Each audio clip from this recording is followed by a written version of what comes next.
Hello friends, तृप्ति welcome करछि मोर स्वादिष्ट Odia kitchen को। मु आज बनैबा को जाउछि कदली अटा चकुली। या समस्त फेवरेट। आपण निश्चय या घरे ट्राई करंतु, किपरि लागिला मते निश्चय जणाइबे। चलंतु बनैबा कदली अटा चकुली। कदली अटा चकुली पई मु एठी नेछि गोटे बाउल अटा, गोटे बड़ साइज रे कदली, हाफ बाउल गुड़, हाफ बाउल नडिया कोर, गोटे स्पून गोलमरच गुंड, गोटे स्पून पान मधुरी, किछि लूण, तेल, पानी। एबे मु कदली अटा चकुली रे पेस्ट बनै नेबी। प्रथमे मु अटा दे देबी,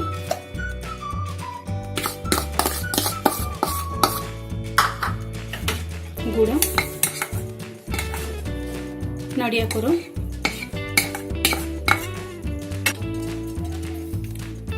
लूण अल्प दे देबी, पान मधुरी,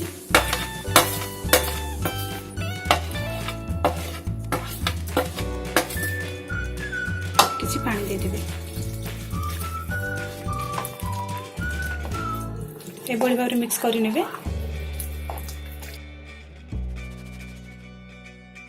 वर्तमान या भल भाबरे मिक्स हेइ हेसी। एकदम कदली चकुड़ी देबी। ए भलिया पेस्ट हेइ गले आपण छाड़ देबे। एबे हमें चकुड़ी बनै नेबा।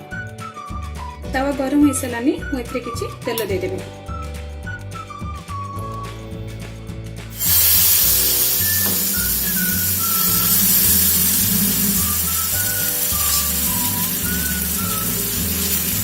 आपको मीडियम फ्लेम रे रखिबे।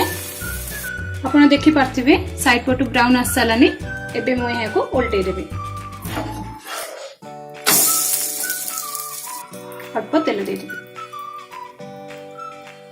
यहाँ को गोटे मिनिट छाड़ देबे। गोटे मिनिट हे सारछि, चलंतु देखि नेबा। ये अल्प लाइट ब्राउन हे सारछि, ये प्रस्तुत हे सारछि। मु आपको बे प्लेट को बाहर कर नेबे। वर्तमान कदली अटा चकुली रेडी हो सारी पूरापूरी भावे। आपण या घरे निश्चय ट्राई करंतु। ए देह पे बहुत हेल्दी। मो वीडियो देखिबा पई आपनको बहुत बहुत धन्यवाद। जदि मो वीडियो आपनको भल लागिला ताहाले मते लाइक, शेयर, कमेंट करबा पई भूलंतु नाही। आपण मोर चैनल स्वादिष्ट ओडिया किचन को एपरि भाबे सब्सक्राइब करंतु, जहा द्वारा मोर जे कोनोसी नवा वीडियो आपण मानक पाखको ऑटोमेटिकली पहुंची जिवो। साइड रे थिबा बेल आइकन को क्लिक करबा को भूलंतु नाही।